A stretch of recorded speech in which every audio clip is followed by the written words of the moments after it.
High guys, welcome to our another blog. তো আগের ব্লগে আমি বলেছিলাম যে আমাদের জার্মান শেপার্ড লক্ষ্মী ও ছাদ থেকে পড়ে গেছে, সিঁড়ি থেকে বেড়ালের পেছনে তাড়া করতে গিয়ে।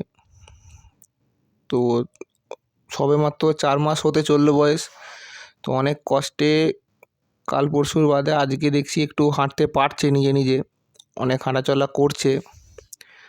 তো আপনাদের ডগের যদি এরকম প্রবলেম হয়ে থাকে যে লেগ বেন্ডিং, হাঁটতে পারছে না বা এরকম যদি কিছু হয়ে থাকে, ওর ডায়েটটা একটু ভালো করে খেয়াল করবেন।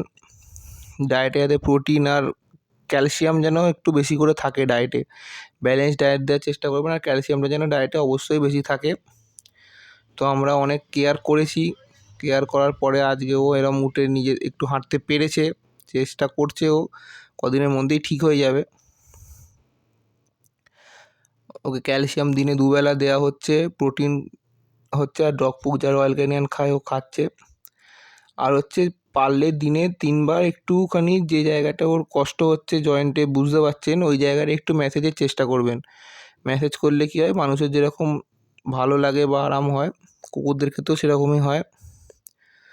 তো আজকে ও উঠে এসছে ছাদে, অনেক প্রায় 1.5 দিন বাদে ও উঠে ছাদে এসছে, 1.5 থেকে 2 দিন হবে ছাদে এসছে। ওই খেতে দিচ্ছি ওকে, যেমন ডগ ফুড খায় রয়্যাল ক্যানিয়ান খাচ্ছে।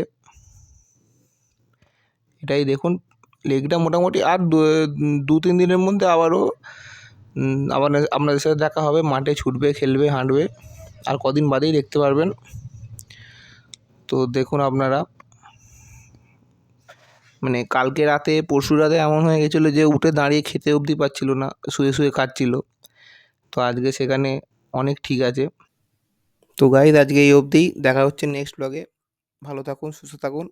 আর ভিডিওটি ভালো লাগলে অবশ্যই চ্যানেলটিতে লাইক, শেয়ার আর সাবস্ক্রাইবটা করে দিন। Good night.